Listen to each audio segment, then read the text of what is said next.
கர்த்தர் ஒரு வார்த்தையை இருதயத்தில் ஆழமாய் போட்ட ஒரு வார்த்தை. லேவியராகமம் 22வது அதிகாரம் அதனுடைய 33வது வசனத்தை வாசிங்கள். லேவியராகமம் 22வது அதிகாரம் அதனுடைய 33வது வசனம். நான் உங்களுக்கு தேவனாய் இருப்பதற்காக உங்களை எகிப்து தேசத்திலிருந்து புறப்பட பண்ணினேன். நான் கர்த்தர் என்று சொல் என்றார். கரங்களை உயர்த்தி ஆமென் சொல்லுங்க பார்க்கலாம். ஆமென். இதே போல ஒரு வார்த்தை தான் ஓசியா 13:4 சொல்லப்பட்டிருக்கிறது. நான் உன்னை எகிப்து தேசத்திலிருந்து அழைத்து வந்தது முதல் உன் தேவனாகிய கர்த்தராயிருக்கிறேன். உன் தேவனாகிய கர்த்தர். ஆண்டவர் எகிப்திலிருந்து என்னை எதற்காக புறப்பட பண்ணினார் என்றால், இந்த வசனத்தில் நான் வாசித்தோம். ஆண்டவர் சொல்றார், நான் உங்களுக்கு தேவனாயிருப்பதற்காக. ஆமென். எனக்கு தேவனாய் அவர் இருப்பதற்காக என்னை எகிப்திலிருந்து கர்த்தர் பிரித்தெடுத்தார் சொல்றவங்க மட்டும் கரங்களை உயர்த்தி சத்தமாய் ஆமென் என்று சொல்லுங்க பார்க்கலாம். ஆமென். இந்த வார்த்தையை கடந்த வாரம் ஒரு வாரம் முழுவதுமே ஒரு வர்ஷிப் ஒன்று கேட்டுக்கொண்டிருந்தேன். அதிலிருந்து திடீர்னு ஒரு வார்த்தை என்னை தொட்டது. அந்த வார்த்தை எனக்குள்ள ஆழமாக பதிந்தது. அப்பொழுதுதான் ஆண்டவர் இந்த வார்த்தையை கொண்டு இடைப்பட துவங்கினார். என்னை கர்த்தர் மீட்டெடுத்தது ஒரு காரியத்தை செய்வதற்காக. எதுக்குன்னா, எனக்கு தேவனாய் அவர் இருக்கும். உங்க தேவன் யாருன்னு கேட்டா எல்லாருமே சொல்லுவோம் நம்முடைய ஆண்டவருடைய பெயரை. என்கிட்ட கேட்டு ஒருத்தங்க தெரியக்கூடாது, என்னை பார்த்து தெரிஞ்சுக்கணும். ஆமென். இந்த வார்த்தை திரும்ப சொல். என்னை கேட்டு தெரிஞ்சுக்க கூடாது, என்னை பார்த்து தெரிஞ்சுக்கணும். என் தேவன் யார் என்பதை உலகத்தான் கேட்டு தெரிஞ்சுக்க கூடாது, என்னை பார்த்து தெரிஞ்சுக்கணும். அப்படி விரும்புறவங்க மட்டும் சத்தமாய் ஆமென் சொல்லுங்க பார்க்கலாம். ஹல்லேலூயா. என் ஆண்டவர் இதை விரும்புகிறார். அதனாலதான் ஆண்டவர் சொல்ற, உன்னை நான் பிரித்தெடுத்தேன்றார். கூட்டத்தோட நான் வைக்காம நான் பிரித்தெடுத்து வச்சிருக்கிறேன். அதனால ஒரு தேவஜன் ஒரு நாளும் மறந்துடக்கூடாது, நான் உலகத்தான் அல்ல, நான் பிரித்தெடுக்கப்பட்டவன். ஏன்னா என்னை பார்க்கிறவங்க என் தெய்வத்தை பார்க்கணும். என்னை பார்க்கிறவங்க என் தேவன் யார் என்பதை அறிந்து கொள்ளணும். ஹல்லேலூயா. இன்னைக்கு என் தேவன் யார் என்று கேட்டால் எனக்கு சொல்ல முடியுது. ஆனா என் கேள்வி, என்னை பார்க்கிறவங்களுக்கு சொல்ல முடியுதா? என்னை பார்க்கிறவங்களுக்கு அதை சொல்ல முடியும். இவன் தேவன் யார் தெரியுமா? எகிப்திற்குள்ளே இஸ்ரவேல் ஜனங்கள் அடையாளம்லாம் ஒண்ணுதான், இஸ்ரவேல் ஜனம்தான். கேட்டா இஸ்ரவேல் ஜன நாங்கள் சொல்றதுக்கு சூப்பரா இருக்கும். ஆனா மோசே போய் தேவனை குறித்து பேசிட்டு இருக்கும் போது எகிப்தின் ராஜா முதல்ல கேட்ட கேள்வி என்ன தெரியுமா? உங்கள் தேவன் யார்? அப்படிதான் கேட்கிறான். நீ ஒரு தேவன் சொல்றியா? அவரு யார்? அப்போ ஒண்ணு தெரியுது, இருக்கிற பார்வோனுக்கு இந்த ஜனங்கள் மத்தியில யார தெரியலன்னா தெய்வத்தை தெரியல. ஆனா யோசேப்பு இருக்க வரையிலும் அங்கிருந்த பார்வோனுக்கு அறிய முடிந்தது. யாக்கோபு உள்ள போகும்போதும் தெரிய முடிந்தது.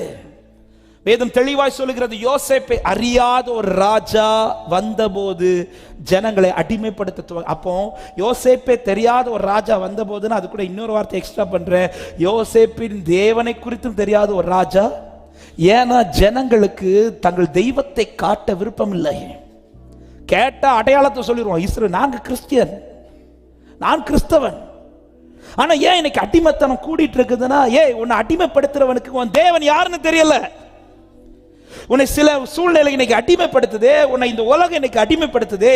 நீ உன் தேவன் யார் என்பது உன் வாழ்க்கையில நீ வெளிப்படுத்துவாயானால் எந்த அடிமைத்தனமும் உன் மேல விழாது. ஆமென். யோசேப்பு இருக்கும்போது அடிமைப்படுத்த முடியலையே, யாக்கோபு உள்ள போகும்போது அடிமைப்படுத்த முடியலையே. ஏன் முடியலன்னா, அன்னைக்கு இருந்த பார்வோனுக்கு அவன் தேவன் யாருன்னு தெரிஞ்சிச்சு. ஆமென். அவன் தேவன் யார் என்று தெரிந்ததும் அவன் அறிந்து கொண்டான், எப்ப நான் வழிபடுற தெய்வத்தை எல்லாம் இவன் ஆராதிக்கிற தேவன் பெரியவர். அப்படி அறிந்ததுனால யோசேப்பு இருக்கிறது வரையில ஒரு ஆள் அடிமைப்படுத்த முடியல, ஒரு ஆள் அடிமைப்படுத்த முடியல. இப்பொழுது மோசே தேவனுடைய வார்த்தையை கேட்டுவிட்டு பார்வோன் முன்னாடி போய் நின்று பெரிய ஆள் மாதிரி பேசிட்டு இருக்கிறான். பார்வோன் கேட்கிறான், நீ சொல்ற தேவன் யாரு? உன் தேவன் யார் அவர்? என் தேவன் யார் என்பதை நான் காட்டணும். நான் சொல்லி காட்டக்கூடாது, என் வாழ்க்கையை பார்த்து அவன் அறிந்து கொள்ளணும். ஹல்லேலூயா. இந்த ராத்திரி நேரத்தில் ஆண்டவர் இந்த வார்த்தையை தான் பேசும்படி அதிகமாக ஃபோர்ஸ் பண்ணார். அவன் என்கிட்ட பேசின வார்த்தை இது. சபையோடு கர்த்தர் பேசி கொண்டிருக்கிறார். இன்னைக்கு மக்கள் கேட்டு அறிந்து கொள்ளுகிறார்களா, பார்த்து அறிந்து கொள்ளுகிறார்களா? ஆமென். என்ன அன்பின் அடையாளமா நிறுத்தி வச்சிருக்கிறாருங்க. என்ன அவருடைய செய்கையாய் நிறுத்தி வச்சிருக்கிறார், மாஸ்டர் பீஸா நிறுத்தி வச்சிருக்கிறார்.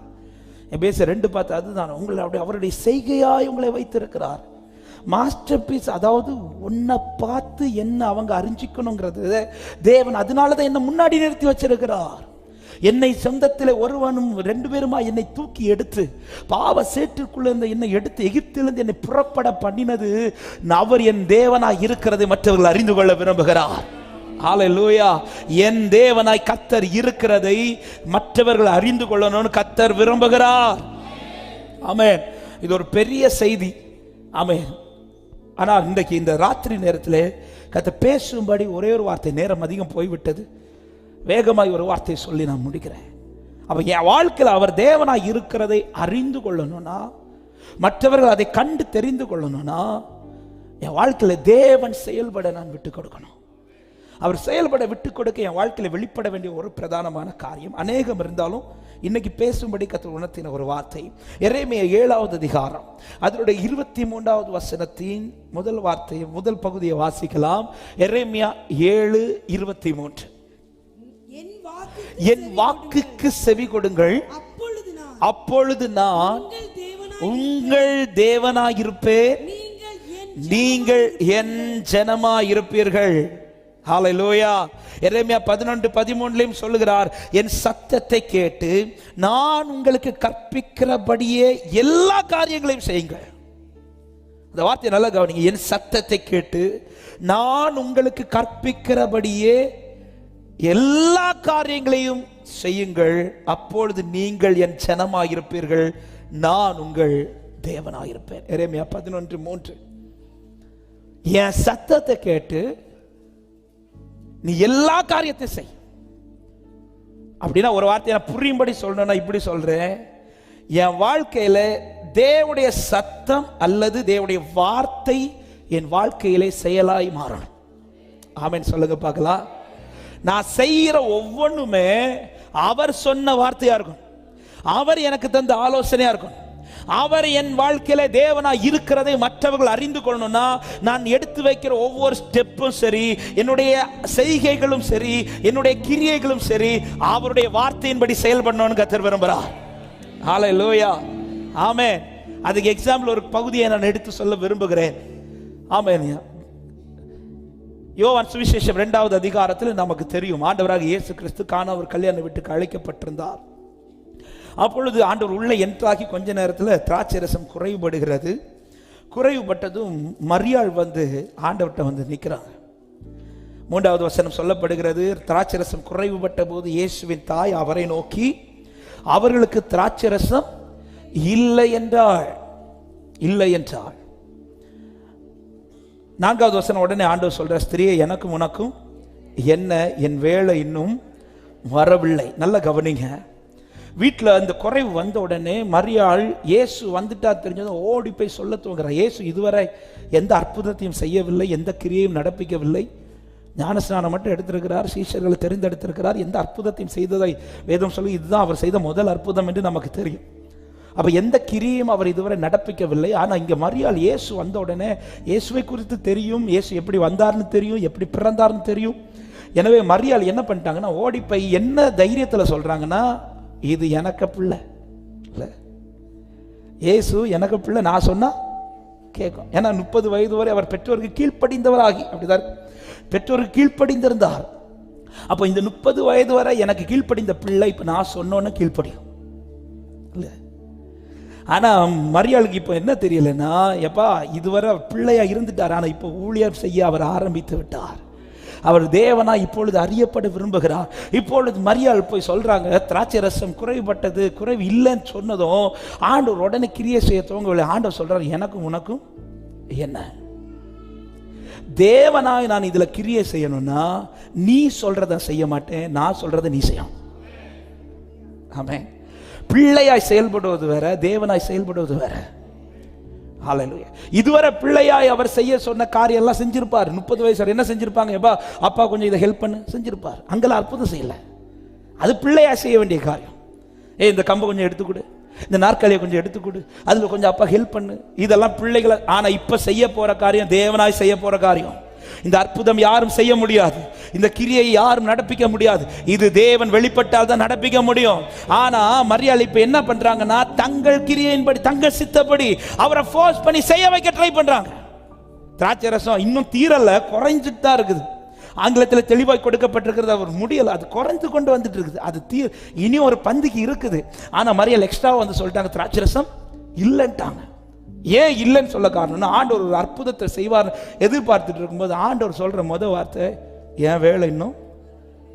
உடனே தான் மரியாள் அறிந்து கொண்டார்கள், இங்கே என் பிள்ளையா செயல்பட்டால, இங்கே தேவனா செயல்பட்டாதான் கிரிய. தேவனா செயல்படணும்னா நான் சொன்னால் அல்ல. உடனே வேலைக்காரங்களை கூப்பிட்டு சொல்றார், அவர் உங்களுக்கு என்ன சொல்றாரோ அதன்படி. என் வாழ்க்கையில தேவன் தேவனாய் வெளிப்படணும்னா, என் வாழ்க்கையில அவர் என்ன சொல்லுகிறாரோ அது என் வாழ்க்கையில நடக்கணும். ஆமென் சொல்லுங்க பார்க்கலாம். அவர் என்ன சொல்றாரோ அது நடக்கணும். அவர் என்ன சொல்றாரோ அது செய்யணும். அவர் சொல்லுகிற காரியம் சில வேளை நான் செய்யும் போது அது பார்க்கிறவங்களுக்கு சிரிப்பா இருக்கும். இங்க அவர் செய்ய சொன்ன காரியம் என்ன? இப்போ இவங்க வந்து இன்னொன்னு, ஆண்டவர் வேலை வரலன்றாரு, ஆனா அடுத்த வசனத்திலே ஆண்டவர் கிரியை செய்ய துவங்குகிறார். அப்ப அதுலயே தெரியுது, நான் தேவனா இங்க மகிமை பண்ணணும்னா உன் சுயம் அழிக்கப்படணும், என் சித்தம் வெளிப்படணும். ஆமென் சொல்லுங்க பார்க்கலாம். இன்னைக்கு என் கேள்வி இதுதான், தேவனாய் சொல்லி கேட்க வைக்கிறோம், ஆனா தேவனை வெளிப்படுறாரா? தேவனை ஏன் வெளிப்படலைன்னா, பல நேரத்தில் நம்ம சொல்றோம், அவர் சொல்றதை கேட்க மாட்டேங்கிறோம். என் செயல்பாடுகள் தேவ வார்த்தையின்படி இருக்கிறதா அல்லது ஏன் இஷ்டப்படி இருக்குதா? ரொம்ப கேர்ஃபுல். ஆண்டவர் சொல்லுவார், என் வேலை வரலன்றாரு. சில காரியங்கள் இது நிமித்தம் தாமதமாகும். நான் நடக்கிற ஒவ்வொரு ஸ்டெப்பும், என் கையை வச்சு நான் ஒரு காரியத்தை செய்ய போறேன், இது தேவன் சொல்லி செய்யறேனா?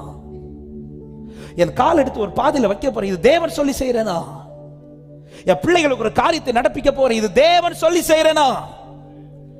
அப்படி ஒரு காரியம் தேவன் சொல்லி நான் செய்வேனே ஆனால், அது எப்பேற்பட்ட காரியமானாலும் இயேசுவின் நாமத்தில் சொல்றேன், அதனுடைய ரிசல்ட் கர்த்தருடைய மகிமை வெளியரங்கமாகும்.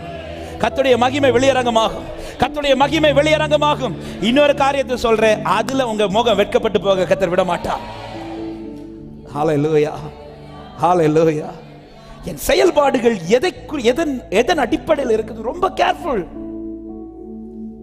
என் வாழ்க்கையில தேவனை நான் வெளிப்படுத்த, என் வாழ்க்கையில வெளிப்பட வேண்டிய பிரதானமான காரியத்தில் ஒன்று என்னுடைய செயல்பாடுகள் அவருடைய வார்த்தையின் அடிப்படையில். ஒரு காரியத்தை செய்யும் போது இது மனுஷன் சொன்னதுனால நான் செய்யறேனா அல்லது கர்த்தர் சொல்றதுனால நான் செய்யறேனா? ரொம்ப கவனமா செய்யுங்க.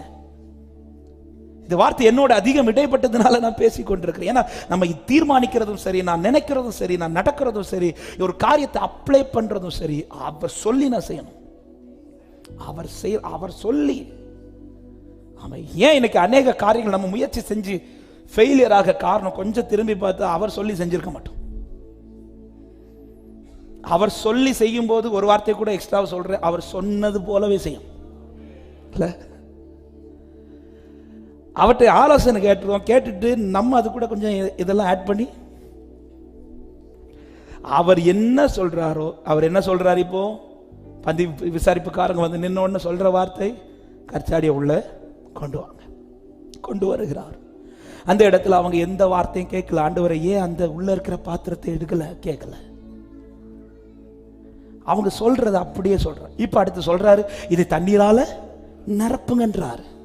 ஆண்டவர் ஏன் ஆண்டவர் திராட்சை பழத்தை கேட்கல? அவங்க கேள்வி கேட்கல. ஏன்னா இப்போ ஏன் சித்த வெளிப்படுறதுக்கு இல்ல, இப்ப என் தேவன் இவர் என்பதை அவர்கள் அறிந்து கொள்ளணும். என் முன்னாடி இருக்கிறவங்க இது நிமித்தம் இவர் என் தேவன் என்பதை அறிந்து கொள்ளணும்னா, என் சித்த இங்க செய்தால் அல்ல, அவர் வார்த்தையின்படி செய்தால் மட்டும்தான். நீங்கள் என் சத்தத்தை கேட்டு எல்லா காரியத்திலையும், இவங்க பாத்திரத்தை எடுத்து வச்சு தண்ணீரை நிரப்பி, இப்ப இந்த தண்ணீரை கொண்டு போய் பரிமாறுன்னு சொல்லி இவங்க இதெல்லாம் செய்யறத ஒருத்தன் பந்தியில இருந்து பார்த்துட்டு இருக்கிறான்னு வச்சுக்கோங்களேன். அவனுக்கு இது முட்டாள்தனமா தெரியுமா? இல்லது ஞானமா செய்யறான்னு தெரியுமா? ஹலோ, ஏன் நான் உங்கள்கிட்ட கேட்கிறேன், இதை பார்த்தா நமக்கு முட்டாள்தனமா இருக்கா அல்லது பயங்கரப்பா என்ன நல்லா படிச்சிருக்கான் போல அப்படி சொல்லுவோமா? தேவன் என்கிட்ட செய்ய சொல்ற காரியம் சில நேரத்தில் பைத்தியமா தான் இருக்கும். ஆமே, மோசே போய் கோலை நீட்டு செங்கடல் பழக்கம்னு சொல்றார். மோசே இப்ப போய் கோலை இப்படி நீட்டிட்டு இருக்கிறா, பாக்குறவனுக்குலாம் எப்படி இருந்திருக்கும்?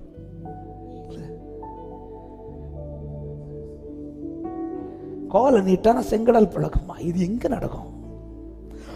ஆனா செய்ய வேண்டியதை வார்த்தையின்படி செய்வேனே ஆனால் கிரகிக்க கூடாத சில அதிசயங்களை என் வாழ்க்கையில கர்த்தர் செய்து காட்டுவார் நம்புற தேவ பிள்ளைங்க மட்டும் நல்ல கரங்களை தட்டி ஆண்டவருக்கு மகிமை செய்து. ஹalleluya, ஹalleluya. அவர் வார்த்தையின்படி என் வாழ்க்கையில ஒவ்வொரு ஸ்டெப் நான் எடுத்து வைப்பேனே ஆனால் எந்த பாதை ஆனாலும் அதுல ஒன்னே ஒண்ணுதான் வெளிப்படும், கர்த்தருடைய மகிமை மட்டுமே. எந்த காரியத்திலே அது சின்ன காரியமோ பெரிய காரியம், சின்ன விஷயமா பெரிய விஷயமோ, ஹalleluya, எந்த ஒரு காரியமானும் அவருடைய வார்த்தையின்படி நான் எடுத்து வைக்கிற ஸ்டெப் ஆனால் அதிலே மகிமை கன்ஃபார்ம். அது நிமித்தம் ஒரு ஆளாவது கர்த்தரை அறிந்து கொள்வார்கள். இங்க யாருமே பா அவர் பெரிய இப்படி சொல்லல, ஆனா பார்த்துட்டு இருக்கிறவங்க சொல்ற, டேஸ்ட் பண்றவங்க சொல்றான். ஆமென். வேதம் சொல்லுகிறது கர்த்தர் தமது மகிமையை வெளிப்படுத்தினார், அநேக சீஷர்கள் அவரிடத்தில் விசுவாசம். இங்க தேவன் தம்மை தேவனாய் வெளிப்படுத்த காரணம், அங்கே வெளிப்பட காரணம் ஒன்னே ஒண்ணுதான், அவர் சொல்றபடி செஞ்சாங்க. அவர் சொல்றபடி செய்யணும்னா என்னுடைய ஆசைகள் அங்கே அடிபடும், என்னுடைய எண்ணங்கள் அடிபடும், நான் நினைச்சு வச்சிருக்கிற சில கால்குலேஷன்ஸ் எல்லாம் அடிபடும். அவர் சொல்றபடி நான் செய்யும் போது சில பாதைகள் எனக்கு புரியாததா இருக்கும், சில பாதைகள் நடக்கும்போது சொன்னனே பைத்தியம் மாதிரி தெரியும் பார்க்குறவங்களுக்கு. சிலர்லாம் அதை வெளியில இருந்து பார்க்கும்போது என்ன பைத்தியக்கார மாதிரி, இந்த காலத்தில் இவன் இப்படி இருக்கிறான், அவரை பிடிச்சிக்கிட்டு இப்படி ஒரு தெய்வத்தை பிடிச்சிட்டு இவன் கிறுக்கு மாதிரி பண்ணிட்டு இருக்கிறான், இப்படி சொல்றது மாதிரி இருக்கும். ஆனா அப்படி செய்கிறவங்க வாழ்க்கையில தேவன் யார் என்பதை நிரூபித்து காட்டுவார். ஆமென். இந்த ராத்திரி ஒரே ஒரு செய்தி தான், வாழ்க்கையில தேவன் வெளிப்படணுமா சொல்றபடி செய்யுங்க, சொல்றபடி செய்யுங்க. நோவாவை குறித்து வேதம் சொல்லுகிறது, கர்த்தர் தனக்கு கற்பித்தபடி எல்லாம் செய்தான். செய்யும் போது எத்தனை பேர் கிண்டல் பண்ணியிருப்பாங்கல்ல, எத்தனை பேர் கிண்டல் பண்ணியிருப்பாங்க, எத்தனை பேர் சிரிச்சிருப்பாங்க, எத்தனை என் வீட்டுக்காரர்களே சில நேரத்தில் மனைவியும் சொல்லியிருப்பாங்க, உங்களுக்கெல்லாம் இது தேவையா? அது 120 வருஷம் கிட்ட அந்த பேழை செய்கிறார், ஒரு நாள் கூட ஒரு மழைக்கான எந்த அறிகுறியுமே இல்லை. அட்லீஸ்ட் ஒரு மாசத்துக்கு ஒருக்கா அந்த மேகம் கற்கிறது போல தெரிஞ்சாலாவது நோவாவுக்கு ஒரு தைரியம் இருக்கும். இது எதுவுமே கிடையாது. பேழை கட்டிட்டாரு, எல்லாம் முடிஞ்சிச்சு. பைபிள் சொல்லுது அவர் சொன்னபடி செய்து முடித்தார். பார்க்கிறவங்களாம் சிரிச்சிருப்பான். ஆனா ஒரு நாள் வந்த போது எல்லாரும் பார்த்து அறிந்து கொள்ந்தார்கள் அவன் யாரை சேவிக்கிறான் என்பதை, அவன் யாருடைய தேவன், அவனுடைய தேவன் யார் என்பதை உலகமே அறிந்து கொள்ளும்படியா. ஆமென். என்னுடைய செயல்கள், என்னுடைய கிரியைகள் எதன் அடிப்படையில் இருப்பது என்பது ரொம்ப ரொம்ப முக்கியம். ஆண்டவர் என்ன பிரிச்செடுத்தது ஒரே ஒரு நோக்கம், இப்ப நான் உன் தேவனா இருக்கிறேன்ப்பா, நான் உன் தேவனா இருக்கிறேன். சில காரியங்கள் எல்லாம் மற்ற மதத்தினர்கிட்ட நம்ம பார்த்து படிக்கணும். அவங்க செய்யற சில கிரியைகள்லாம் பார்த்தீங்கன்னா, சில காரியங்கள்லாம் பார்த்தீங்கன்னா, அவங்க எந்த தெய்வத்தை ஆராதிக்கிறாங்கிறது கிளியரா காமிச்சிடும், சரியா காமிச்சு தரும். நமக்கு தெரியும் இவங்க யாரை ஆராதிக்கிறாங்க, இவங்க எந்த தெய்வத்தை தொழுது கொள்ளுகிறார்கள் என்பது அவங்க செய்கிற சில கிரியைகள். ஏன்னா அவங்க இதை செய்யக்கூடாதுன்னு இதை செய்ய மாட்டாங்க, இதை செய்யணும்னா சரியா செஞ்சிருவாங்க. ஆமே. அதுல ரொம்ப லேக்கா இருக்கிறது, அது செய்யாம இருக்கிறது வேற யாரும் அல்ல. வீட்டில் போய் கண்ணாடி பார்த்துக்கோங்க. சில நேரத்துல எல்லாம் ஷேமா இருக்குங்க. நான் அடிக்கடி சொல்லியிருக்கிறேன், சில ஊழியத்துக்கெல்லாம் போகும்போது சிலர்லாம் தங்கள் தெய்வத்துக்காய் காண்பிக்கிற பக்தி எல்லாம் பார்க்கும்போது எனக்கு எனக்கெல்லாம் அசிங்கமாக இருக்கும். ஏன்னா நம்மளை வந்து காரில் போக வச்சிருப்பார். நம்ம அந்த வெயிலில் ஏசியில் போயிட்டு இருப்போம். அந்த வெயிலில் செருப்பு போடாமல் நடப்பாங்க பாருங்க. செருப்பு போடாமல் நடப்பாங்க. அதில் சின்ன பிள்ளைங்க இருப்பாங்க, வாலிப பிள்ளைங்க இருப்பாங்க, வயதானவங்க நடப்பாங்க பாருங்க. அதெல்லாம் பார்க்கும்போது ஆண்டவர் மட்டும் இப்படியெல்லாம் சில ரூல்ஸ் எல்லாம் நமக்கு வச்சிருந்தாருன்னு வச்சுக்கோங்களேன். நீ டெய்லி சர்ச்சுக்கு வரும்போது காரில் வரக்கூடாது, வீட்டில் இருந்து செருப்பு போடாமல் பகலில் 12 மணிக்கு நடக்க தொடங்கிடணும், ராத்திரி 7 மணிக்கு தான் மீட்டிங், 7 மணி வரை நீ சுற்றி நடந்து 7 மணிக்கு தான் ஏசி ஹாலுக்குள்ளே நீ கால் வைக்கணும். இப்படி மட்டும் கண்டிஷன் போட்டால் இதில் எத்தனை பேர் வந்திருப்பீங்க? ஹலோ,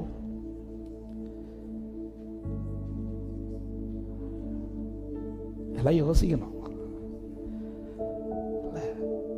அவர் நமக்கு எவ்வளோ லகுவாக்கி தந்திருக்கிறா தெரியுமா? சில விஷயங்களை எவ்வளோ லகுவாக்கி தந்திருக்கிறார் தெரியுமா? ஒன்றும் வேண்டாங்க. பழைய ஏற்பாட்டு காலத்தில் யாருங்க பரிசுத்த ஸ்தலத்துக்குள்ளே போக முடியும்? பல நேரத்தில் நம்ம யோசிப்போம், ஆபிரகாம் காலத்தில் பிறந்திருந்தா, ஈசாக்கின் காலத்தில் பிறந்திருந்தா, அந்த கோத்திரத்தில் பிறந்திருந்தா, அந்த கோத்திரத்தில் பிறந்திருந்தா ஒன்றும் நடந்திருக்காது. உள்ளே போனோன்னா நீ அவ்வளோ பெர்ஃபெக்டாக இருக்கணும், அதுக்குன்னு தெரிந்து கொள்ளப்பட்டிருக்கணும். இல்லை எல்லாருக்குள்ள உள்ளே போக முடியாது. பிராகாரத்துக்குள்ளே நிற்கிறதே பெரிய விஷயம். ஆனால் அவர் என்னெல்லாம் செஞ்சிருக்கிறார் தெரியுமா? எல்லாத்தையும் தரமட்டமாக்கிட்டு என்ன அவர் இடத்துல கொண்டு வரதற்காக அவர் அங்கிருந்து எனக்கு இடத்துக்கு வந்தார் பாருங்க. இது அவர் எனக்கு பாராட்டின கிருபை, இது எனக்கு அவர் செய்த மேன்மை, இது என் மேல் வைத்த பாசம். சொல்றவங்க எல் ஷடாய் ஆராதிப்பே, எலோஹி ஆராதிப்பே, அடோனாய் ஆராதிப்பே, இயேசுவா ஆராதிப்பே, எல் ஷடாய் ஆராதிப்பே, எலோஹி ஓ அடோனாய் ஆராதிப்பே, இயேசுவா. நான் உங்கள் தேவனாய் இருப்பதற்காக நான் உன்னை அழைத்திருக்கிறேன். அவர் என் தேவனுங்கிறத நான் காட்டணும். இந்த கடைசி நாட்களில் கர்த்தர் இதை ரொம்ப எதிர்பார்க்கிறார். ஆமாம், நான் சொல்லி காட்டுவதில் இல்லை, நான் வாழ்ந்து காட்டணும்னு கர்த்தர் விரும்புகிறார். எப்படி வாழ்ந்து காட்டுறதுக்கு? உடனே சொல்றபடி நடங்க. எந்த ஒரு காரியத்தை செய்யும் போதும் அன்பா சொல்றேன். இன்னைக்கு நிறைய பேர் இதை செய்ய, நானும் செய்ய மாட்டேங்கிறேன், நிறைய பேர் செய்ய மாட்டேங்கிறேன். நமக்கு தான் எல்லாமே இப்போ தெரிஞ்சிருச்சுல, ஓவரா படிச்சிட்டோம். ஆண்டவர் பைத்தியங்களை தெரிந்தெடுக்க காரணமே உனக்கு ஒன்றும் தெரியக்கூடாது, நான் சொல்ற மாதிரி தான். ஆனாலும் ஆண்டவர் கிருபை நம்மளை படிக்க வச்சதுனால சில காரியங்கள்லாம் நமக்கு தெரிஞ்சதுனால அவர்கிட்ட கேட்க மாட்டேங்கிறோம்.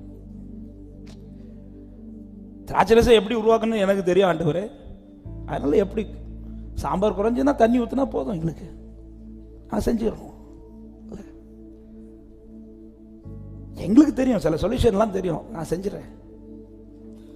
அப்படி நீ செய்வேன்னா சரி, நீ நினைக்கிற காரியம் நடக்கிறது போல இருக்கலாம்ப்பா, ஆனா நான் உன் தேவனுங்கிறத,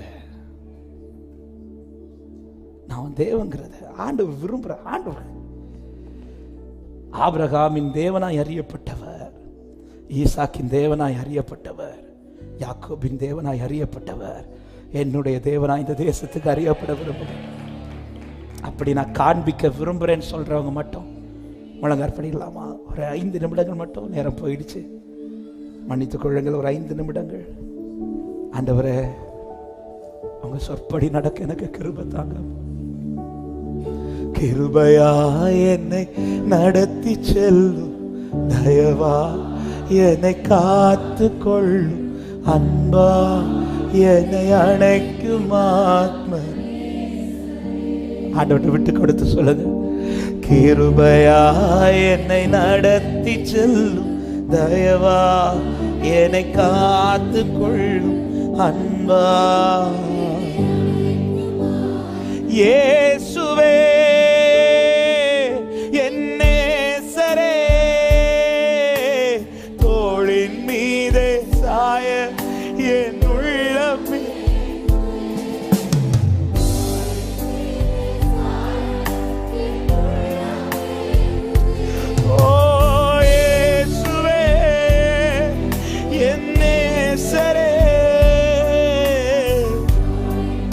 எங்களை உயர்த்துங்கப்பா. தோளின் மீதே சாய என் உள்ளம் ஏங்குதே கிருபையா. ஆண்டவரே அப்படியே கேளுங்க பார்க்கலாம். ஆண்டவரே உங்க சித்தம் நடக்கட்டும்ப்பா. உங்க வார்த்தையின்படி என் செயல்கள் இருக்கட்டும். ஆண்டவர் நேசரே கிருபையா கிருபையா என்னை நடத்தி செல்லும் தயவா. ஏசப்பா ஏசப்பா ஒரே ஒரு வார்த்தை சொல்ல, உம்மை பற்றி கொண்டு உம்மை பற்றி கொண்டு உமக்காக வாழ்ந்திட உம் பாத சுவடை தினமும் தொடர்ந்திட. உம்மை பற்றி கொண்டு உம்மை பற்றி கொண்டு உமக்காக வாழ்ந்திட உம் பாத சுவடை தினமும் தொடர்ந்திட. உமக்குள்ளே உமக்குள்ளே மறைந்திட உங்க மேலே படர்ந்திட. உமக்குள்ளே மறைந்திட உம்மேலே. இந்த உலகை வெறுத்து இந்த உலகை வெறுத்து உம்மோடு இணைந்திட. இந்த உலகை வெறுத்து ரெண்டு கரத்தை உயர்த்தி இயேசுவே இயேசுவே என் நேசரே தோளின் மீதே சாய எங்கள் உள்ளம் ஏங்குதே.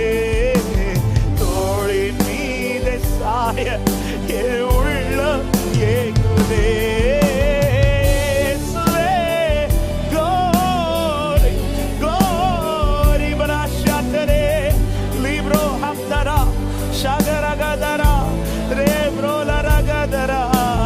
தோளின் மீது சாய என் உள்ளமேங்குதே கிருபையா தயவா ஓ அன்பா நேசரே கிருபையா. ஆண்டவர் அப்படியே விட்டு கொடுக்கலாமா? ஆண்டவரே உங்களை பிரதிபலிக்கிறவனா உங்களை பிரதிபலிக்கிறவனா. எல்லாரும் இந்த வார்த்தைக்கு முன்ன எத்தனை பேர் உண்மையில விரும்புறீங்க? சும்மா நீங்க கை வைத்த வேணாம். ஆனா இந்த வார்த்தையை கேட்டு ஆண்டவரே நீர் என் தேவனா இருக்கிறத மற்றவங்க பார்க்கணும்ப்பா. அப்படி என் வாழ்க்கை இருக்கட்டும் விட்டு கொடுக்கிற தேவ பிள்ளைங்க வைக்கப்படாம உங்க வலது கரத்தை உயர்த்து உங்க இடது கரத்தை இருதயத்துல வைத்து ஒரே ஒரு வார்த்தை செபிங்க. ஆண்டவரே உங்க சொற்படி நடக்க எனக்கு கிருபை தாங்க. அவர் உங்களுக்கு என்ன சொல்லுகிறாரோ அதன்படி செய்யுங்கள். மரியாதை சொன்ன அழகான சுவிசேஷம். ஆமென். அழகான சுவிசேஷம். சபை அவர் உங்களுக்கு என்ன சொல்றாரோ. ஏன் இந்த குறை மாறல தெரியுமா? அவர் சொல்றத நீ செய்யல. ஏன் இன்னும் நீ இப்படியே இருக்கிற தெரியுமா? அவர் நீ சொல்றத செய்வனா குறைய பார்க்க கர்த்தர் விட மாட்டா. இது நிறைவாகும். வாழ்க்கை நிறைவா இருக்கும். அது மாத்திரமல்ல, உன் வாழ்க்கையில தேவன் யார் என்பதை மற்றவர்கள் அறிந்து கொள்வார்கள். தேவன் யார் என்பதை அறிந்து கொள்வார்கள். ஹல்லேலூயா. என் சித்தம் வேணாம்ப்பா, என் சித்தம் வேணாம்ப்பா, என் சித்தம் என் ஆசை ஒன்றும் வேணாம். ஆண்டவரே உங்களுடைய வார்த்தையின்படி உங்கள் வார்த்தையின்படி உங்கள் வார்த்தையின்படி. ஆண்டவரை இத்தனை நாள் ஆராதிச்சோம். என் தேவன் யார் என்பதை நான் சொல்லிதான் தெரியணும்னா ஆண்டவரே நான் என்ன சரியா உங்களை நேசிக்கலப்பா. என்னை பார்க்கறவங்க அறிந்து கொள்ளட்டும், என் சொந்தங்கள் அறிந்து கொள்ளட்டும், என் கூட இருக்கிற நண்பர்கள் அறிந்து கொள்ளட்டும், என் கூட வேலை பார்க்கிறவங்க அறிந்து கொள்ளட்டும். நான் உங்க வார்த்தையின்படி நடக்கிறவன். அவர் வார்த்தையின்படி நடந்தீங்கன்னா பாவம் உங்களை நெருங்காதுங்க. அவர் வார்த்தையின்படி நடந்தீங்கன்னா அடிமைத்தனம் உங்களை தொடாதுங்க. இயேசுவின் நாமத்தில் சொல்றபடி நீங்க நடங்க. அவர் உங்களுக்கு சொல்றபடி நீ நடக்கிற ஒவ்வொரு ஸ்டெப்பும் மகிமை மகிமை மகிமை. ஷாக்கராபா லா காதா ராபா லே ரஹம் தராகா ஷாகாதாரா ரிப்ரோ தராபா ஷியதரா. ஆமென். சில பாரம்பரியங்கள் அவர் சொல்றதை செய்ய விடாது. ஏன் இன்னைக்கு சில காரியத்துக்கு நம்ம கீழ்ப்படிய மாட்டோங்கிறது? சில பாரம்பரியம் கட்டு. இயேசுவின் நாமத்தில் அவர் தேவனா உங்களுக்கு வெளிப்படணும்னா அவர் என்ன சொல்றாரோ செய்யுங்க. அவர் என்ன சொல்றாரோ செய்யுங்க. ஆமா, அவர் என்ன சொல்றாரோ அதை செய்யுங்க. அதனால சிலர் உங்களை ஒதுக்கலாம், உங்களை தள்ளி வைக்கலாம். ஆனா அது நிமித்தம் தேவன் உங்கள் தேவன் என்பதை அவர்கள் அறிந்து கொள்ள என் ஆண்டவர் கிரியை செய்வார். அது நிமித்தம் அறிந்து கொள்ள செய்வார். ஹல்லேலூயா. இந்த வார்த்தை ஆண்டவர் ஆழமாய் பேசிக் கொண்டிருக்கிறார். ஆமா, இதை நான் செய்யறதுனால என் தேவன் வெளிப்படுறது, தேவன் மகிமை வெளிப்படுறது குறையுமானால் அது எனக்கு வேணாம் ஆண்டவரே. ஆனா இதை செய்யறதுனால உலகம் என்ன தள்ளலாம், தேவ மகிமை வெளிப்படுதுன்னா நான் செய்யறேன்ப்பா, நான் செய்யறேன்ப்பா. எனக்கு நீங்க தான்ப்பா முக்கியம், எனக்கு நீங்க தான் முக்கியம். என்ன தெரிந்தெடுத்தது நீர் என் தேவனா இருக்கும்படி. நீர் என் தேவனா, யாரும் கேட்க கூடாது. உன் தேவன் யார் பார்வன் கேட்க கூடாது ஆண்டவரே. அவனுக்கு தெரியணும் யோசேப்பின் தேவன் யார் என்பது தெரியணும், யாக்கோபின் தேவன் யார் என்பது தெரியணும். ஆமென். இங்க இருக்கிற எங்கள் தேவன் யார் என்பதை உலகம் அறியணும். அப்படி எங்களை மாத்துங்க, எங்களை உருவாக்குங்க.